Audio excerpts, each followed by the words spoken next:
હવે આપણે ભણવાનું છે મિત્રો પૂરક ગણ. એ તો આવડે છે આપણને. પૂરક ગણ એટલે શું? ગણ એમાં ન હોય પરંતુ સાર્વત્રિક ગણ યુમાં હોય એવા તમામ ઘટકોના ગણને ગણ એનો પૂરક ગણ કહે છે. શું કીધું એને?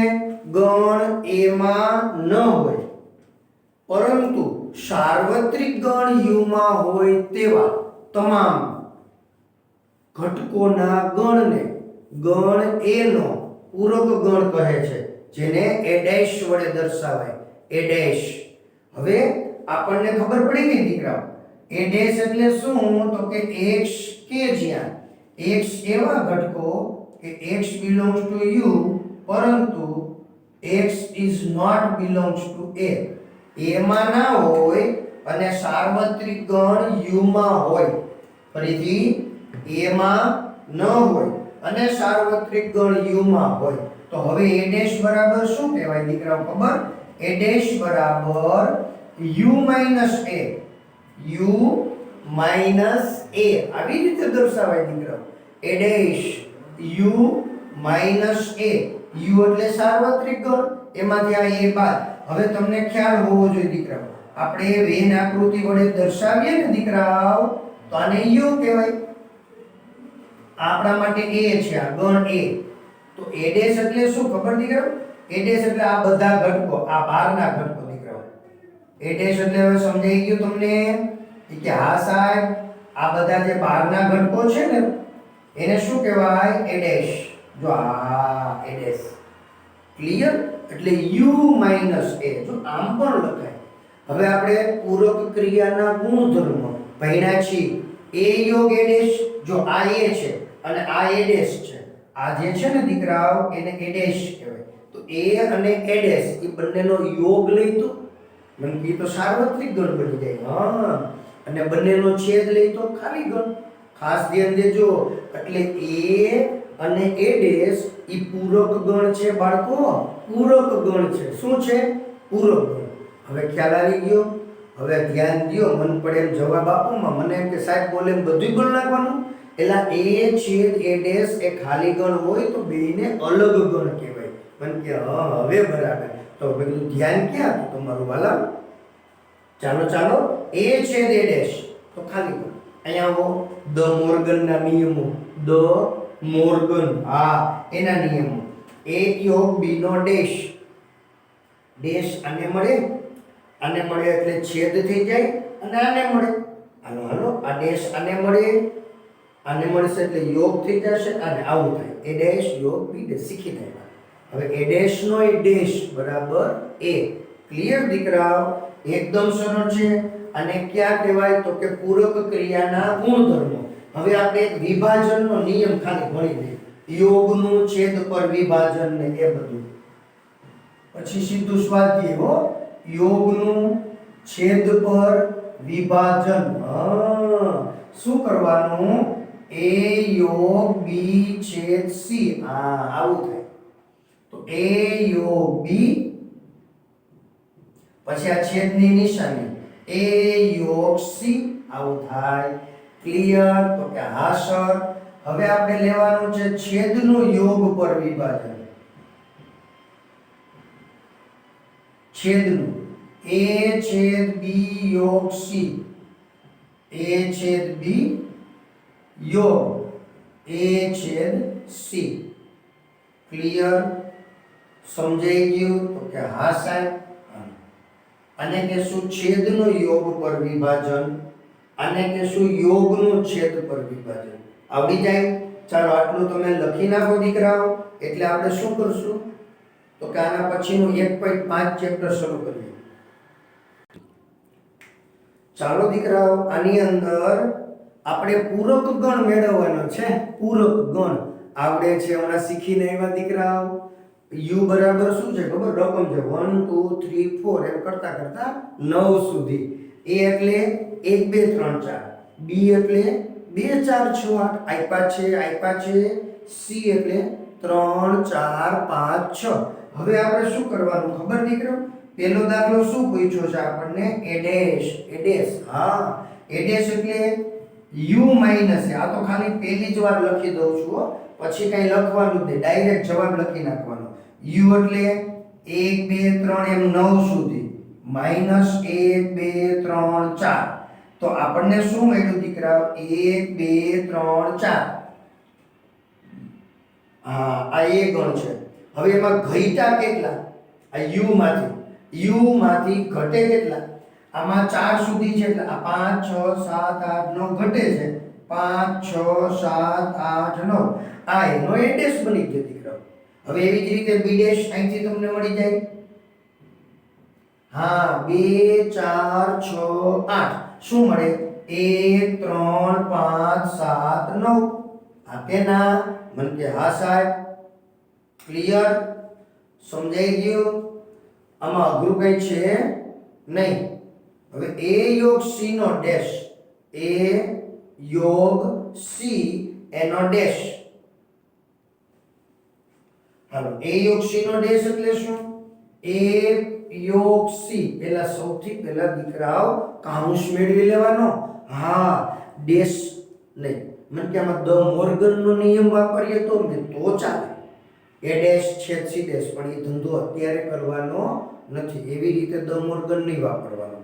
હાલો, a યોગ c એટલે તો a ના ઘટકો યોગની નિશાની, c ના ઘટકો લખો. a ના ઘટકો 1 2 3 4, યોગની નિશાની c ના ઘટકો કોણ છે? 3 4 5 6. તો શું મળે? તો કે બેયનો યોગ 1 2 3 4 5 6. આ તો ખાલી a યોગ c મળે છે દીકરાઓ. હા, તો હવે a યોગ c નો ડેશ જોતો હોય તો ખાસ a યોગ c એનો ડેશ શું મળે દીકરાઓ? તો કે સર આમાં ઘટતા હોય એટલા. હા, આમાં u માંથી જોવાનું u સાર્વત્રિક ગણમાંથી જ જોવાનું. આમાં છે એમાં આમાં કેટલા ઘટે છે એ લખવાના. જો 1 2 3 4 5 6 અહીંયા કોણ છે? 7 8 9 ઘટ્યા તો લખી નાખો 7 8 9. દીકરાઓ 11 સાયન્સમાં છે એટલે હવે તો ખબર પડે ને કેટલા ઘટે છે શું છે. 9મા ધોરણનું નથી હો લેક્ચર છે એ 11 સાયન્સ એ ગ્રુપ, એટલે ધ્યાન દેજો. હાલો, હવે આપણો ચોથો દાખલો. તો મારું એવું માનવું કરું કે ચોથો પાંચમો છઠ્ઠો તમને આવડી જશે. a યોગ b નો ડેશ આ ચોથો દાખલો છે. આની જેમ જ પાંચમો દાખલો છે a ડેશ એનો એ ડેશ. એ તો આપણે ખબર છે. a ડેશ એટલે આનો પાછો ડેશ લ્યો એટલે એ પોતે મળે. a ડેશ એનો ડેશ એટલે એ પોતે.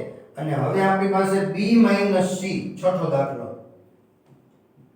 b c એનો ડેશ એ તો આપણે આવડે છે. સૌથી પહેલા શું કરશું? b c ગોતશું. b c ગોતી અને એનો પૂરક ગણ લેશું આની જેમ. એટલે છઠ્ઠો દાખલો પણ તમારે જાતે ગણી લેવાનો છે દીકરાઓ.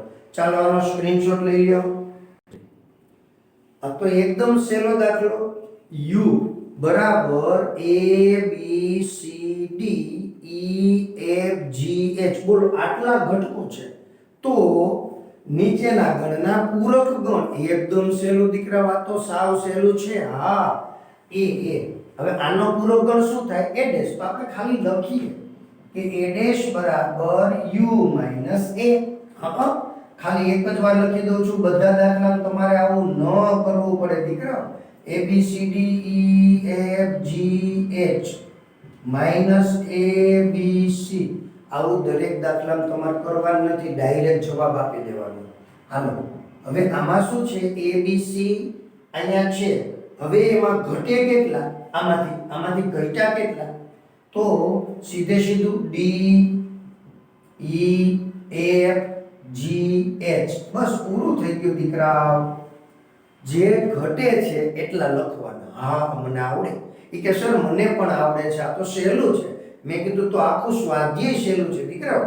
હાલો, હવે સીધું જ અહીંયા b ડેશ આવડશે? એ કે હા સર. જો અહીંયા d e f g તો શું ઘટ્યું? અહીંથી જુઓ a આમાં છે નથી તો લખી નાખો. પછી b અહીંયા છે નથી ઘટ્યા લખી નાખો. સી અહીંયા છે નથી, ઘટે છે લખી નાખો. ડી છે લખવાના નહીં. ઈ એફ જી છે એ જ નથી, લખી નાખો. પૂરું થઈ ગયું દીકરાઓ. આવું જ અહીંયા. તેથી સી ડેશ ડાયરેક્ટ હો દીકરાઓ, ડાયરેક્ટ. આવું તો ખાલી એક જ વાર સમજાવવાનું હોય બાળકો. હાલો સી ડેશ. આમાં કોણ ઘટ્યું? મને કે સર બી, મેં કીધું હા. પછી મને કે ડી, મેં કીધું હા.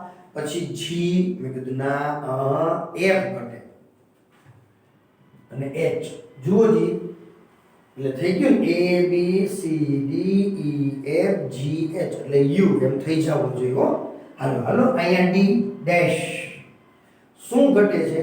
મન કે એ, મેં કીધું ઈ તો છે એટલે એ ઘટતા નથી. શું ઘટ્યું? B C D E, B C D E. હવે જુઓ તમે, આમાં કુલ ઘટકો 8 હતા. કેટલા હતા? 8. આમાં 3 ઘટકો છે તો એના પૂરક ગણમાં 5 ઘટકો હોય. અહીંયા 4 છે તો એના પૂરક ગણમાં 4 ઘટકો હોય હો. હા, હવે આપણે એવું પણ શીખવાનું આવશે. રેડી? ચાલો આનો સ્ક્રીનશોટ લઈ લ્યો. એટલે દાખલો 3, એમાં ઘણા બધા દાખલા છે. પ્રાકૃતિક સંખ્યાઓના ગણને સાર્વત્રિક ગણ તરીકે લઈ નીચેના પૂરક ગણ મેળવો. નીચેના દાખલા ગણો. હાવ હેલું દીકરા. સાર્વત્રિક ગણ તરીકે કોને લેવાનો છે? પ્રાકૃતિક સંખ્યા ગણ. મન કે એમ ના હાલે, આપણે શીખવાડ્યું છે. પ્રાકૃતિક સંખ્યા ગણ કોને કહેવાય? n. હા, 1 2 3 4 5 અનંત સુધી. મન કે ક્યાં બ્રેક ક્યાં મારવાની? મેં કીધું બ્રેક ક્યાંય મારવાની નહીં, અનંત સુધી જાય. 1 2 3 4 દાખલો શરૂ થઈ ગયો દીકરાઓ. હા મને કે રેડી. હાલો હવે આપણે પેલું a બરાબર x ત્રાસો લીટો x. અરે મેં કીધું ભલા માણસ આવું વંચાય? મને કે ના, આવું ના વંચાય. તો x કે જ્યાં x એ યુગ્મ પ્રાકૃતિક સંખ્યા. બાળકો આને કહેવાય ગુણધર્મની રીત. હા, યાદીની રીતે લખી નાખો. ગુણધર્મની રીત, યાદીની રીતમાં ફેરવો. યુગ્મ સંખ્યા કોણ આવે? 2 4 6 8 ટી ટી ટી. મેં કીધું રેડી. હવે આમાં કોણ આવે? 1 3 5 7. આવડે છે? ક્લિયર? હા. એનો મીનિંગ શું થયો? તો કે આનો જવાબ આવો આપી શકાય, x કે જ્યાં x એ અયુગ્મ પ્રાકૃતિક સંખ્યા. આવો અહીંયા ગુણધર્મની રીતે લખી શકાય, પણ આપણે જરૂર નથી. હાલો હવે બીજો દાખલો. હા, x કે જ્યાં x એ અયુગ્મ સંખ્યા. આવડે છે મારા વાલીડાઓ? તમને આ આવડે છે? 1 3 5 7 9. આ રેડી. તો હવે એનો પૂરક ગણ. મન ખબર. મેં શું આવે બાળક? તો કે 2 4 6 8. મન કે સર 10 લખું? અરે મેં કીધું લખવાની ઈચ્છા થાય તો લખી નાખવાના. મન કે 12. મેં કીધું હવે પછી રહેવા દેવાય, પછી ઘણું આપણે લખ્યું થાય. આ ઘણું કહેવાય હો. 2 4 6 8 10 12 14 ટી ટી અનંત સુધી આવડી જાય. હાલો આને લખી લ્યો એટલે બાકીના દાખલા લખી નાખીએ.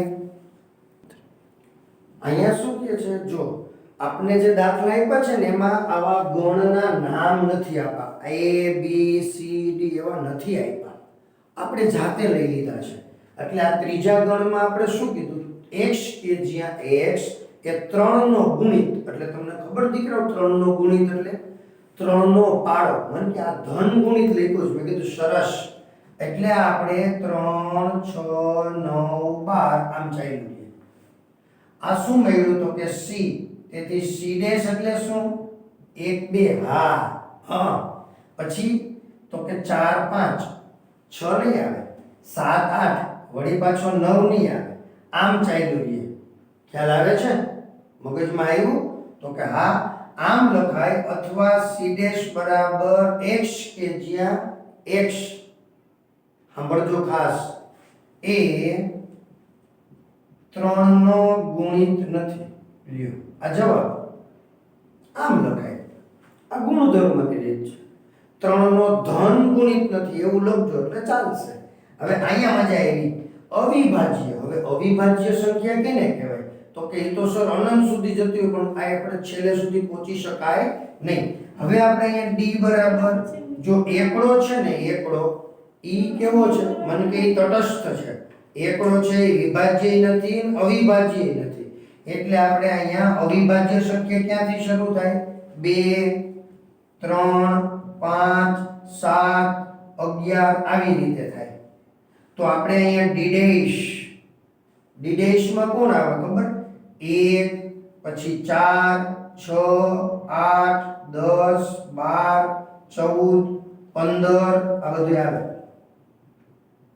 તો આ છે શું હકીકતમાં? તો એને ગુણધર્મની રીતે લખવું હોય તો આમ લખી શકાય x કે જ્યાં x એ વિભાજ્ય છે અથવા x બરાબર 1 એકડો લેવાનો છે, કારણ કે એકડો આમાં તો આવ્યો ને દીકરા. ખાલી એમનો ન ચાલે, અવિભાજ્ય સંખ્યા હોય એનો પૂરક ગણ મન કે વિભાજ્ય એવું ન ચાલે દીકરાઓ. એનો પૂરક ગણ વિભાજ્ય અને અથવા એકડો એટલે કે વત્તા એકડો હજી ઉમેરવાનો, વિભાજ્ય હોય એ બધું લખવાનું અને સાથે સાથે એકડો પણ ઉમેરવાનો. ક્લિયર દીકરાઓ? આ ત્રીજો અને ચોથો દાખલો જોઈ લ્યો બાળકો.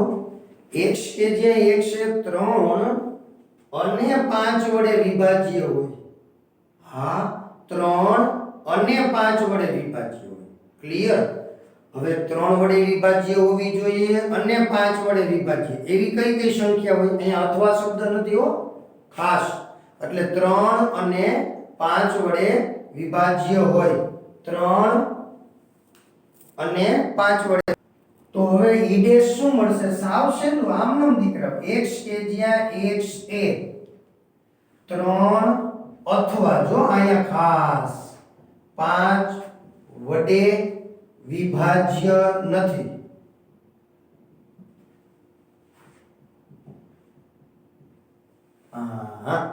આ ઈ' મળે.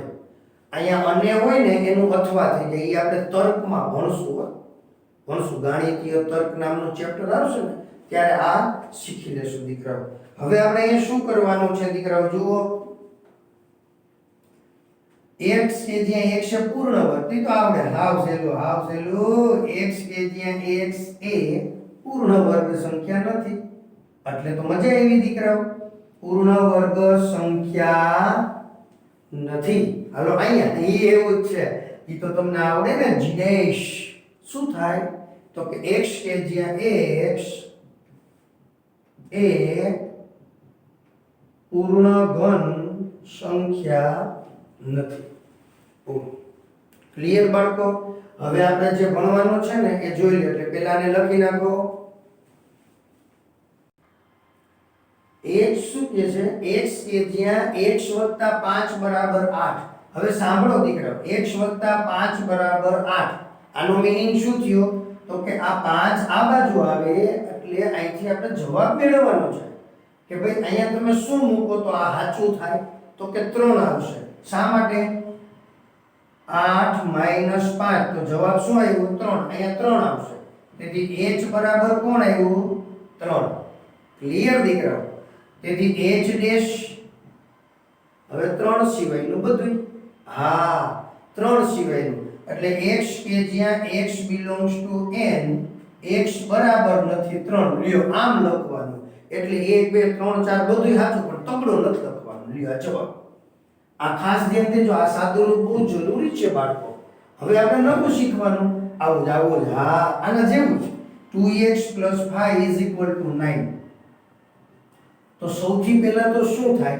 આ 5 આ તરફ આવે એટલે 4 થાય. 2x = 4, x = 2. એનો મીનિંગ એવો થયો કે i બરાબર ખાલી 2. તેથી i' શું થશે દીકરાઓ? i' આની જેમ જ લખવાનું. આની જેમ શું લખશું? x કે જ્યાં x belongs to n. હા, પણ પછી શું લખવાનું? x બરાબર નથી 2. આવડી જાય? તો કે હા સર. હવે આપણે અહીંયા અલા આ j બરાબર શું થાય? 7 કે 7 થી મોટી જો ઇક્વલ ટુ છે એટલે 7 8 9 આમ અનંત સુધી જશે, અનંત સુધી. તો પછી j' શું થાય? 1 2 3 4 5 6 આટલું મળે. ક્લિયર? હવે આપણે અહીંયા સમજવાનું છે. અહીંયા 2x + 1 greater than 10 તો સૌથી પહેલા આ 1 છે આ તરફ લાવો એટલે આવું થયું 2x greater than 9 આ સમજવાનું છે x greater than 9/2 એટલે 4.5 થી મોટા આનો મીનિંગ એવો થાય x ની વેલ્યુ 4.5 થી મોટી હવે આપણે તો u છે u તરીકે સાર્વત્રિક ગણ તરીકે શું છે n એટલે આમાંથી ધન સંખ્યા લેવાની અહીંથી તમને મળશે k બરાબર 5 6 7 8 આવું મળશે દીકરા અહીંથી ખાસ ધ્યાન દેજો અહીંયા પણ સમજાયું અહીંયા સમજાયું આવું જ છે દીકરાઓ એક આ બાજુ આવે માઈનસ થાય બે છેદમાં આવે x ની વેલ્યુ x greater than 9/2 9/2 એટલે 4.5 x ની વેલ્યુ 4.5 કરતા મોટી 4.5 કરતા મોટી એટલે 5 6 7 તો હવે આપણે એનો ડેશ મેળવીએ કે ડેશ તો સાવ સહેલું 1 2 3 4 લ્યો આ જવાબ આપણે અહીંયા ત્રીજો દાખલો પૂરો કર્યો દીકરાઓ બહુ સરળ